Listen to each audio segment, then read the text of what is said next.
News at 1. FCT Minister inspects International Conference Center and other projects in the FCT. We are going to have back what is called International Conference Center. Fatal accident claims 1 life opposite the Minister's Gate, Area 11. We have a pedestrian bridge. I think there should be an enforcement on this particular express. And old students of Command Secondary School, Kaduna celebrates 25 years anniversary.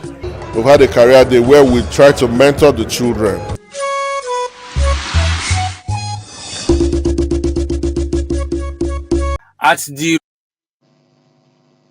Hello, glad to have you join us on NTA Channel 5 Abuja News at 1.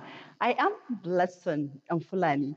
Remember to join our YouTube channel on NTA Channel 5 Abuja.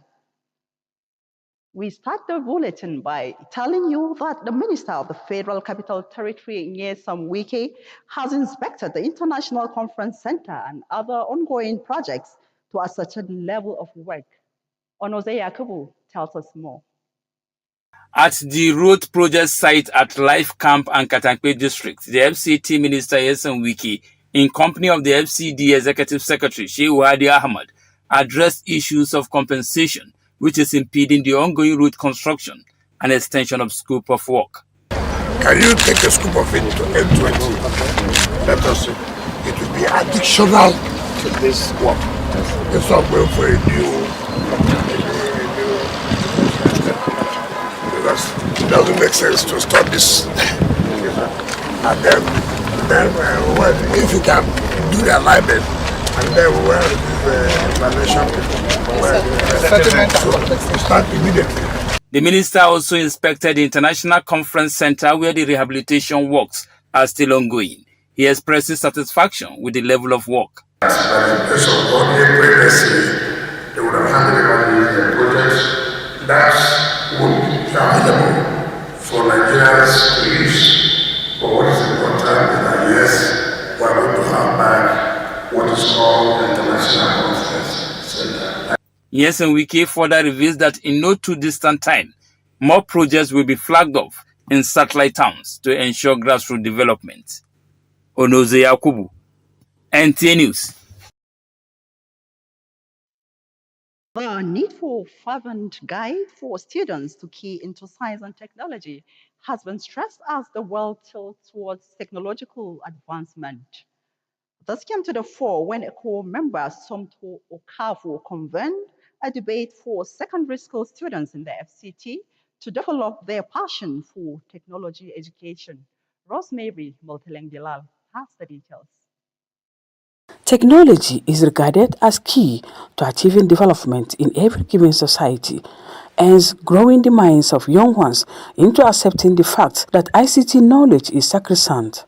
To lead credence to this, a core member, Samto Okafor, organized a debate for students drawn from different schools in the FCT. The conveyor, who describes the debate as successful, says it was born out of his desire to contribute his quota to educational development in the country. I believe that anywhere I found myself, I love engaging the younger generation. I love engaging the students on education. I'm championing tech because tech is the future. And that's why we gave them topic in the final. Is the Nigerian federal government approach to ICT effective?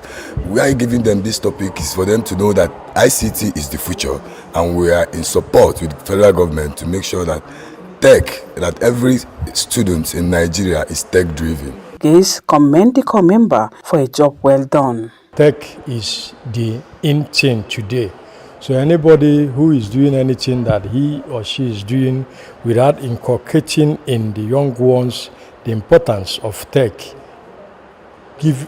catching them young from primary and secondary school, that person has not really realized where the world is going in the next few years. So it is a novel initiative by Mr. Somto Okafor. I feel this is a great opportunity for us to pick the brains of the leaders of tomorrow, my fellow leaders of tomorrow, to find out a little bit of how these children think and how we can apply to our community and make Nigeria better for tomorrow. For the participant, it is a commendable feat. It's an opportunity for me to find problems and provide solutions, especially concerning the government secondary schools in Nigeria. My expectation is to meet new students, share ideas, share our knowledge about the same stuff, and also to learn how people view things from their own point of view. I feel very, very great. I feel happy, and I feel more like I want to represent them and make them proud. Rosemary Motelem Bilal, NTA News. Still talking education, creating a future where young minds can be equipped with knowledge on artificial intelligence and programming robotics was the crux of the AI and robotics school competition. Cecilia Julius reports that over 10 government and private schools participated. Students drawn from over 10 secondary schools in the FCT competed on practical robotics and artificial intelligence with the sole purpose of engineering young minds for the future workspace.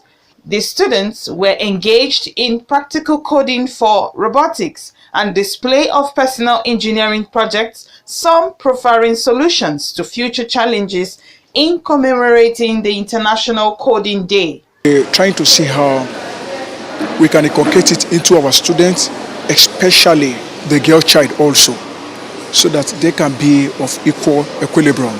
If we check out the workspace, the future workspace that we talked about today, those in the Western world are already in the future workspace. But Nigeria, where are we in the future workspace? So we need to put all hands on deck to see how we make this a reality. We have put this together to let government know that there is a need for them to actually push money into these technologically driven subjects outside the hitherto subjects, the traditional subjects that we used to do, because that is what the way the world is going to now. SS Kubwa, African Child College, an amazing high school, emerged winners of the competition with awards and prizes presented. Our project, it brings connectivity and enhanced parental engagement, and also it reduces teacher stress load. Thank God for giving us the opportunity of taking second place in this occasion, and we are very thankful to God. We are pushing forward to getting this award, and I thank the whole administration and everybody for giving us this award. Thank you very much. Among the top of the projects achieved by the students were smart attendants, prototype of rechargeable car, and vibrating pillow to reduce stress and backache. In Abuja, Cecilia Julius, NTA News. And giving back to the society on humanitarian grounds comes with such a large heart, and that can certainly stand for all students of class of 1999 of the Command Secondary School, Kaduna, from the rest. Sarafina Okon-Omekwe was at the 25th anniversary celebration of the school and reports that some outstanding members were recognized for their philanthropic and excellent leadership qualities.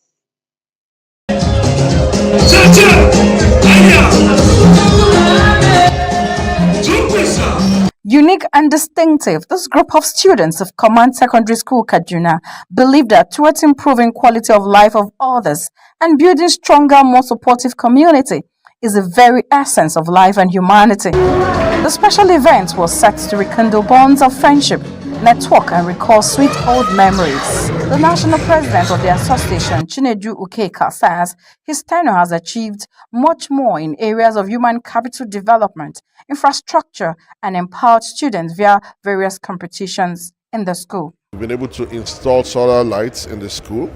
We're able to sponsor a speech and prize giving day. We've had a career day where we try to mentor the children. This is a continuous process. As you saw, we just presented a check of 2.8 million to deserving beneficiaries. Many of our mates who are into business so that they can put it into their business. We are hoping that in the near future, we'll be able to give them more. Command shaped us, and it is, for me, it's the best memory I ever had. Education is key to every powerful developed nation. To this end, the old students say their 2025 mandate would be to contribute their quota by uplifting vulnerable out-of-school children, as Kaduna State also accounts for a large percentage of 23 million out-of-school children in the country. We are already reaching out to children and people who are vulnerable amongst us. We are hopeful that things will get better. We are looking at taking care of less privileged from major zones. So it's a project we have hope in the nearest future we'll be able to start impacting. The night came with moments of reflections and gratitude, thoughts, the joyous mood accompanied with laughter, banter, dances, and presentation of awards to distinguished members for their philanthropic and excellent leadership. Congratulations. Yeah, thank you very much. 99 Set accounts for one of the most brilliant people who ever walked the shores of Command Secondary School, Kaduna. Commandos everywhere are leaders by default. The nostalgic night and 25th anniversary climaxed with the cutting of the anniversary cake and a toast to not just better days ahead, but to their school with knowledge and discipline as its mantra. In Abuja, Serafina Okon Omekwe, NT News. And centered on raising a generation who will believe in God, themselves, and ability to surmount every challenge was the central message at the 7th edition of the 2024 Love World Youth and Teens Carnival. Cecilia Julius reports that Christ Embassy Zone 1 Abuja played host to young minds and the students of the FCT. An atmosphere of worship, songs, display of diverse talents and soul-lifting messages best describes the 7th edition of the Love World Youth Teens Carnival 2024, with the theme Only Believe, as a charge to young ones to keep alive their belief in the inexhaustible ability of Jesus Christ.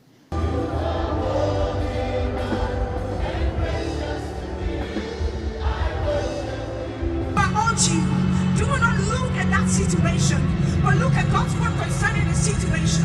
For heaven and earth will pass away, but his word still remains the same.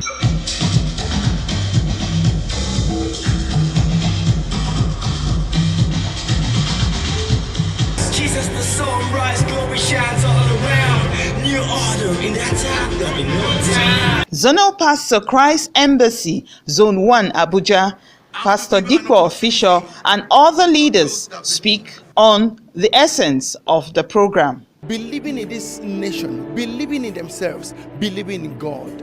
This is very important at this time for the young men and women that we have, our teenagers, our youth, our young men. Our man of God, Pastor Chris, thank God for him raising a new generation of people that will believe that things can be different. This is a call to those in the position of authority to see how they can furthermore create opportunities where the young people in this nation are more relevant. That way we're going to reduce some evil vices in the society. And give them the steps and the tools they need to make that happen. We believe that then every young person in the country can become a catalyst for nation building, a catalyst for the building of the future that we see. We believe in the future of Nigeria, we believe in the young people, and we know that with the collective efforts of every young person, there's still hope for the country. There is nothing God cannot give us. Everything we have comes from God. So I'm very happy to be here today. They maintain that even in the face of an uncertain turn in life, striving and soaring high above all limitations starts with you believing, because all things are possible with God. In Abuja, Cecilia Julius, NTA News. Many thanks, Cecilia. You're still watching the 1 p.m. news on NTA Channel 5 Abuja. Still to come on the news.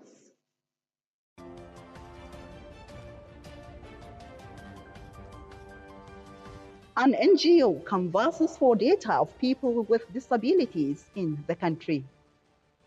These and more after the break.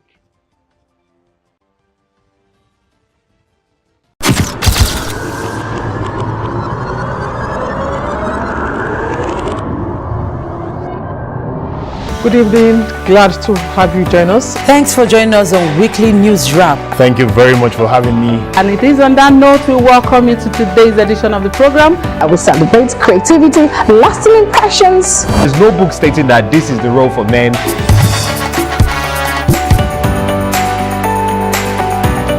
On the news. On the news at 7. The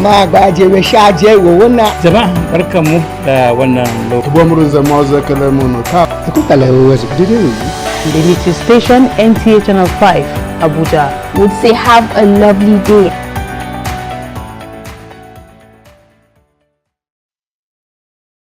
Thanks for staying tuned.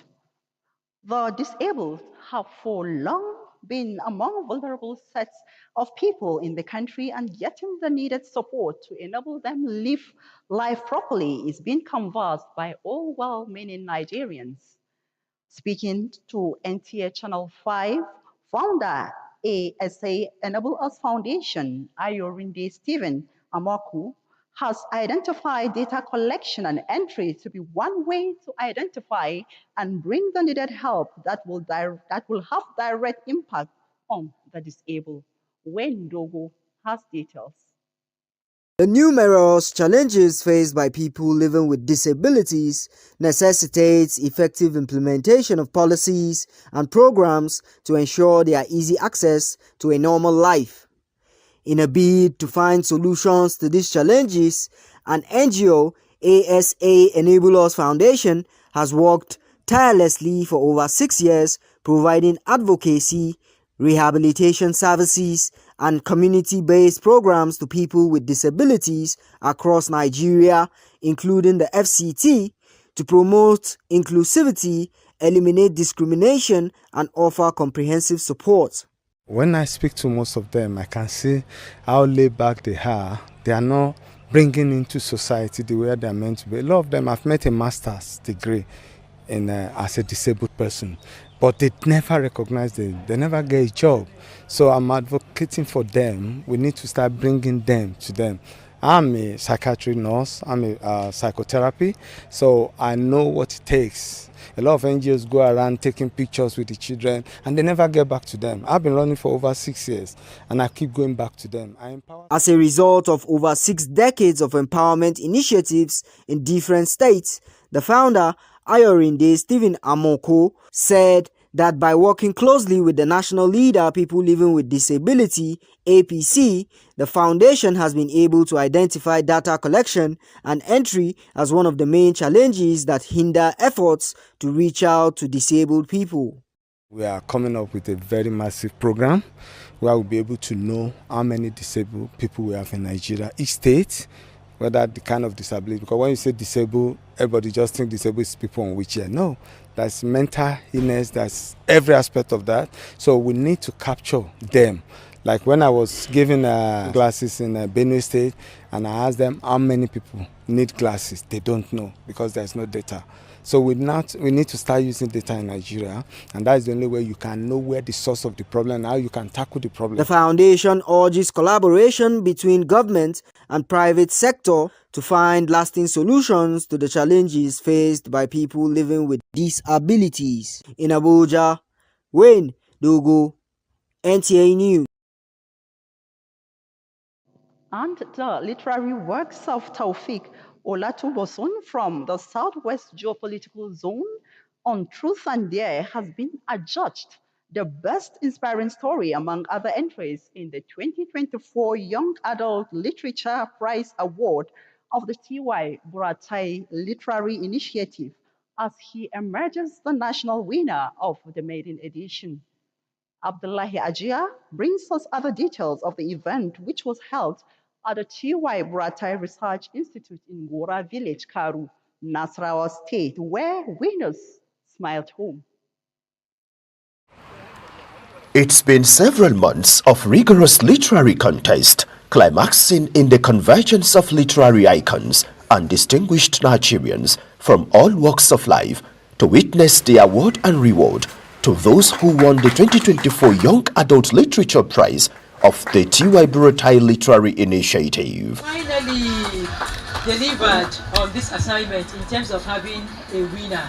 Thank you very much, sir, for the honor. Thank you for winning. Thank you to our judges. The initiative was born out of the burning vision to promote intellectual development, literary skills, while also encouraging reading and writing among Nigerians, particularly the youths. Writing is the foundation of all communication. Technology can never, to my mind, supplant the power of the written word. The essence of this is to see that what the youth have exposed through writing, and we encourage them to write, to express themselves, and that will bring the latent qualities in terms of humanity, in terms of empathy, as well as the capacity to express themselves wherever they find themselves, especially in leadership positions. On the road to victory, for these winners, more than 50 entries of stories were received and screened by a team of erudite judges across the 6 geopolitical zones, where zonal and national winners emerged. I am very happy that after 9 grueling months of putting all of this together, of going through the submissions, over 50 submissions from Nigerians of all walks of life, today we have concluded the initial outing. I appreciate the organizers of the award itself. I can see a high level of transparency and objectivity in their selection process. I'm very excited about winning this prize because it enabled me to be motivated about writing more, and it has increased my dream, heightened my ambition about writing. Keynote speaker, in her inspiring thoughts on books, enlightened the audience on the importance of books to life, society, and knowledge. Our collaboration with the T.Y. Buratai initiative aligns with this vision, as it amplifies the voices of young authors and nurtures the culture of reading and literary appreciation. With a wide range of participation and acceptance of this maiden edition of the Young Adult Literature Prize Award, organizers promised a bigger and better outing in the subsequent editions as a way of keeping alive the passionate desire of the initiator as a former teacher and literary guru. In Abuja, Abdullah Hajia, NTA News. And on a sad note, tragedy struck early Tuesday around the FCDA opposite the Minister's Gate, Area 11, Abuja, when a young man crossed into his office was knocked down by a fast-moving vehicle. Eyewitnesses say the incident occurred at about after 8 o'clock in the morning. Hawajimba takes it from here. Tragedy struck early Tuesday at the FCDA area opposite Minister's Gate when a young man was knocked down by a moving vehicle. Although the accident snuffed off his life, the swift response of the FCT police, DRTS and FCT Road Safety Corps helped to avert another accident by controlling traffic and directing pedestrians to the underground pedestrian bridge. An eyewitness, Pastor Peter Owodimo, who witnessed the incident, recounts that the victim was crossing the road when he was knocked down. I'm certain that the guys, they were maybe coming to work or closing from work, and then on trying to cross the road, there was an oncoming vehicle, which is normally an expressway, which there is really no speed limit on the express, and then the other one ran back and the other one ran into the car and the car picked him. You understand? But my query is this: we have a pedestrian bridge. I think there should be an enforcement on this particular express, because majorly all civil servants, they use this road. They don't really use the pedestrian bridge. While some passers-by declined to comment, some expressed concerns about the underground pedestrian bridge, stating that the gates are often locked and lack clear signage. A family member who was notified immediately accompanied the victim to the hospital.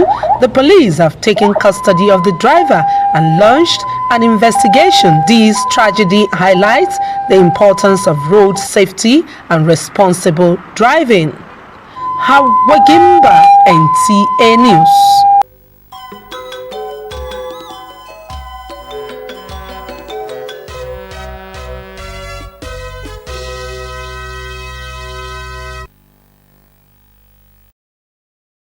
It's sports time. Let's now join the sports desk for Sports Brief.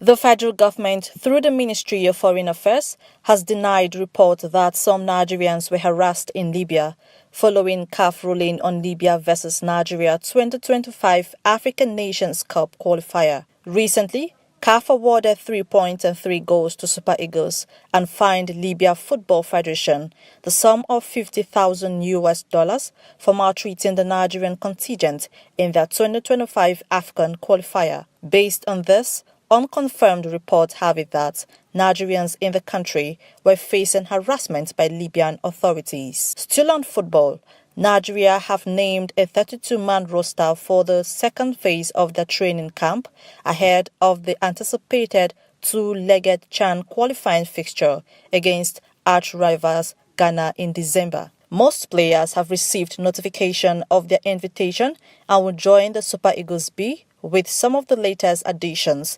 including Remo Stars goalkeeper Kayode Bankole, Lobby Stars Osu Martin, among others. All invited players are expected to report to camp for intensive preparations under the tutelage of Fidelis Ikechukwu and Daniel Amokachi. To tennis, Aruna Quadri is over the moon after coming from 2-0 down to beat number 5 seed Tomokazu Harimoto in the men's singles round of 32 game at the 2024 WTT Frankfurt. With Sports Brief, Francis Kabile, NTA News.